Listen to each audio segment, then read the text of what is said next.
பம்பரமும் ஓய்வு பெறும் சுற்றிய பின். இவரோ படிகளமாய் போன பின்பும் பம்பரமாய் சுற்றி வந்தார்.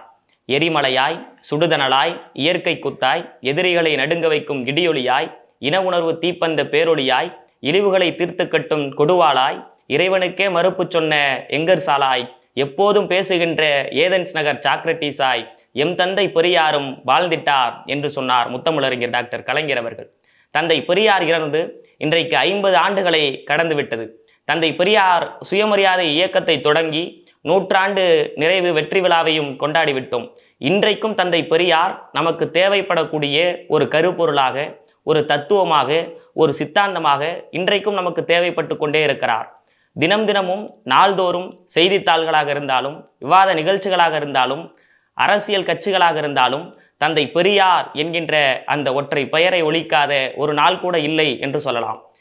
இப்படி பெரியாரை ஆதரித்தும் எதிர்த்தும் இன்றைக்கும் அரசியலின் மையமாக தந்தை பெரியாரே இருந்து கொண்டிருக்கிறார் என்பதுதான் இந்த நாட்டில் தந்தை பெரியார் எப்படிப்பட்ட தலைவர் என்பதற்கு நமக்கெல்லாம் எடுத்துக்காட்டு. தந்தை பெரியார் உலகமயமாக வேண்டும், உலகம் பெரியார் மயமாக வேண்டும் என்று திராவிடர் கழக தலைவர், தமிழர் தலைவர், மாண்புமிகு ஆசிரியர் கி வீரமணி ஐயா அவர்களுடைய தலைமையில் இன்றைக்கு ஏராளமான இளைஞர்கள், மாணவர்கள் திராவிடர் கழகத்தில், திராவிட மாணவர் கழகத்தில் பயணித்துக் கொண்டிருக்கிறோம். எதற்காக என்று சொன்னால், தந்தை பெரியார் உலகமயம் என்று சொன்னால் எப்படிப்பட்ட உலகம் அது? ஒரு சாதியற்ற ஒரு உலகம் அமைகிறது என்று சொன்னால் அதுதான் பெரியார் உலகம். சாதியற்ற, பாலின பேதமற்ற, மூட நம்பிக்கைகளற்ற, சமூக நீதி நிலைத்த ஒரு உலகமாக, ஒரு நாடாக இந்த நாடு மாற வேண்டும் என்று சொன்னால் பெரியார் உலகமயமாக வேண்டும் என்பதுதான் அதனுடைய பொருள். இன்றைக்கும் நமக்கு பெரியார் மிகப்பெரிய அளவிற்கு தேவைப்படுகிறார். தந்தை பெரியார் காலத்தில் போராடி அனைத்து சாதியினரும் அர்ச்சகர் என்பதற்காக போராடி வாழும் காலத்திலேயே அதற்கான வெற்றியும் பெற்றார். ஆனால் அதை எதிர்த்து பார்ப்பன கூட்டம் உச்சநீதிமன்றம் வரைக்கும் சென்று தடை வாங்கியது. இன்றைக்கு தமிழ்நாட்டில் திராவிட மாடல் ஆட்சியில் அனைத்து சாதியினரும் அர்ச்சகராகலாம் என்று அர்ச்சகர் பயிற்சி பெற்றவர்களை நியமனம் செய்த பிறகும் உச்சநீதிமன்றத்திற்கு சென்று ஆகமத்தை அடிப்படையாக கொண்டு ஆகம கோவில்களில் அர்ச்சகர்களை நியமிக்கும் பொழுது அங்கு அனைத்து சாதியினரும் நியமிக்கக்கூடாது, ஆகமம் அல்லாத கோவில்களில் அனைத்து சாதியினரும் அர்ச்சகராக நியமித்துக் கொள்ளலாம் என்று உச்சநீதிமன்றம் சொல்லுகிறது. என்ன சொல்லுகிறார்கள்?